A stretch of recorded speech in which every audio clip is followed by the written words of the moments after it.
Je vais maintenant vous raconter l'histoire d'un rave et de son fils unique.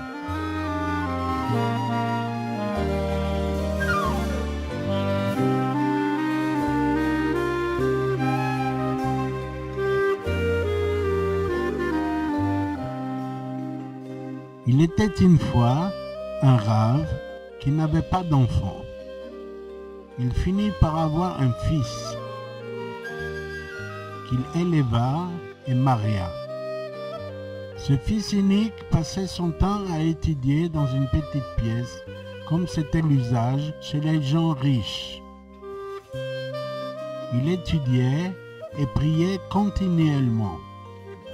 Cependant, il sentait que quelque chose lui manquait, mais ignorait quoi. Il ne trouvait plus aucun goût à l'étude ni à la prière. Il en fit part à deux jeunes gens qui lui conseillèrent d'aller chez un certain tzaddik. Le fils unique accomplit une mitzvah qui le fit passer dans la catégorie des petits luminaires. Il se rendit auprès de son père et lui déclara ne plus trouver aucun goût à servir Dieu, c'est-à-dire à prier, à étudier. Il lui dit encore qu'il lui manquait quelque chose et qu'il ne savait pas quoi. C'est pourquoi je pars chez le tzaddik. Son père lui répondit: comment se fait-il que tu ailles chez lui? Tu es plus érudit que lui et tu es de meilleure naissance. Il n'est pas bon que tu ailles le voir. Détourne-toi de cette voie. Il lui cita encore d'autres arguments et réussit à l'empêcher de se rendre chez le tzaddik.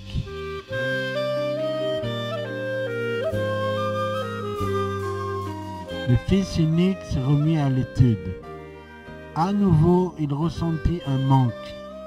Il prit encore conseil auprès de ces jeunes gens et ceux-ci lui répétèrent de partir chez le tzaddik.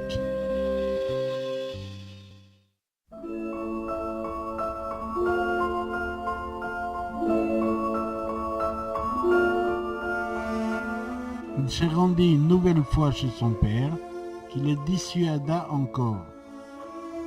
Et tout cela se reproduisit à plusieurs reprises.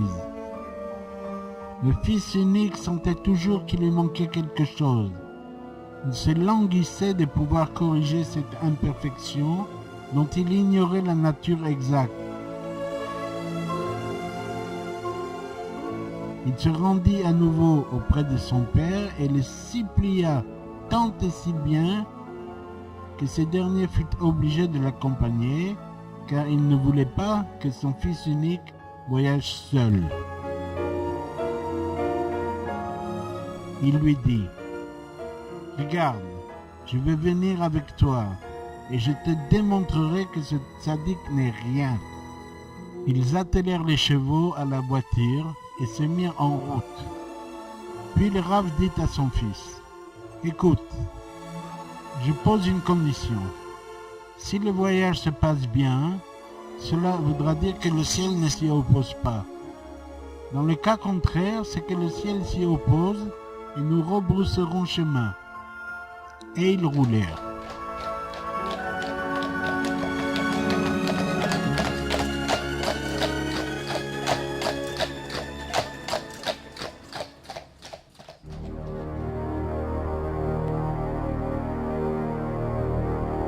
En arrivant sur une passerelle, l'un des chevaux tomba, la voiture se retourna, et père et fils faillirent se noyer.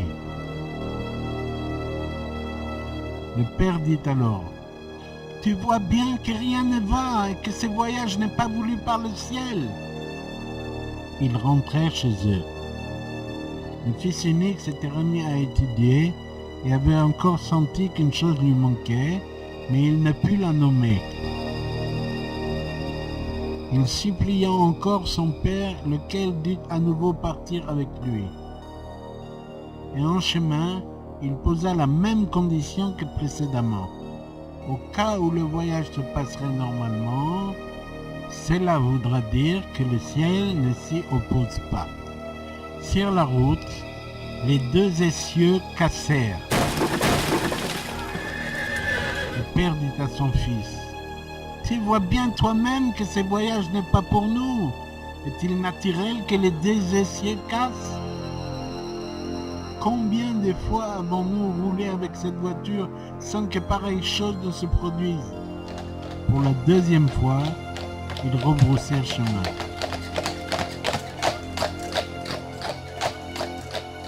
Le fils unique s'était à nouveau remis à l'étude et ressentit le même manque. Les jeunes gens le persuadèrent encore et encore de partir. Il se rendit à nouveau auprès de son père et le supplia. Son père fut une fois de plus obligé de l'accompagner. Cette fois, le fils unique demanda à son père de ne pas poser de conditions, car il était tout naturel qu'un cheval tombe ou que des essieux cassent, à moins que quelque chose d'inhabituel ne se produise. Ils partirent, et à la nuit tombée, ils arrivèrent à une auberge où ils rencontrèrent un marchand.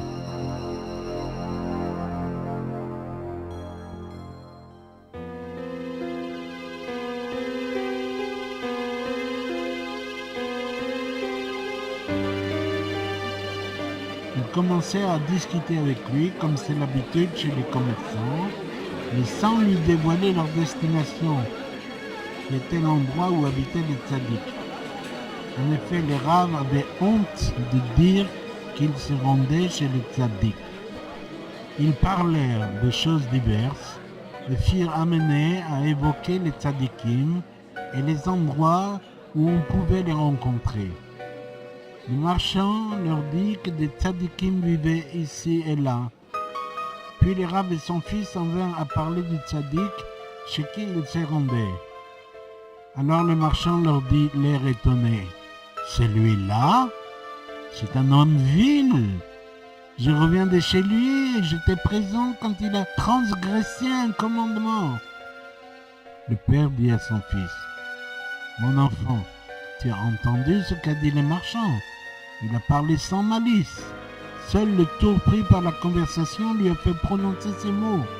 Il revient de chez les tzadiks. » Le Rav et son fils unique rentrèrent donc chez eux. Le fils mourut.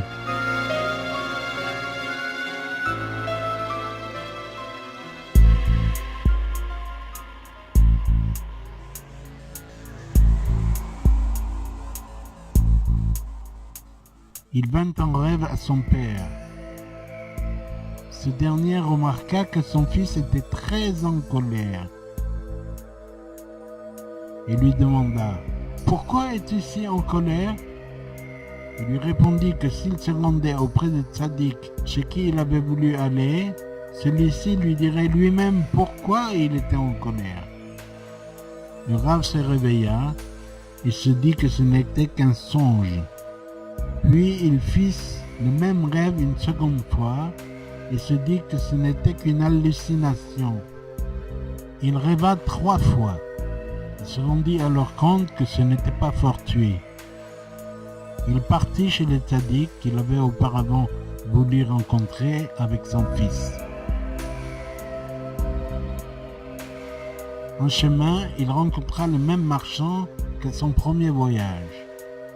Le Rav reconnut le marchand et lui dit « Tu es celui que j'ai vu à l'auberge ?» « Bien sûr, tu m'as vu, » répondit l'autre. Puis il ouvrit grand la bouche et ajouta « Si tu veux, je vais t'avaler. » Que veux-tu dire? Te rappelles-tu avoir voyagé avec ton fils? La première fois, le cheval est tombé en traversant la passerelle et tu as rebroussé chemin. Ensuite, les essieux ont cassé. Et enfin, tu m'as rencontré. Je t'ai alors dit que le tzaddik était un homme vil. Maintenant que j'ai tué ton fils, tu peux continuer ta route.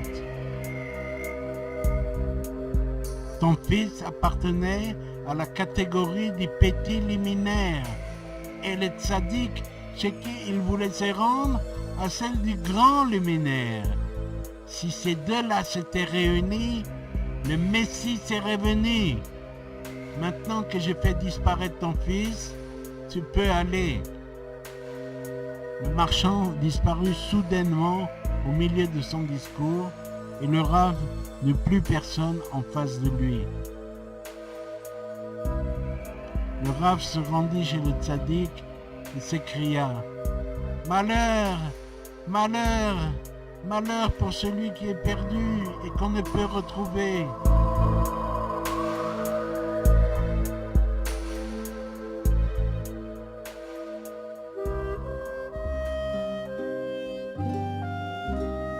Le marchand était en fait le Samer même en personne. Il s'était déguisé et les avait trompés. En rencontrant le Rav pour la deuxième fois, il s'était moqué de lui car ce dernier l'avait écouté. En effet, telle est l'habitude du Yetzer Hara. D'abord il parle à l'homme et si celui-ci l'écoute, à Dieu ne plaise, il le provoque et se venge.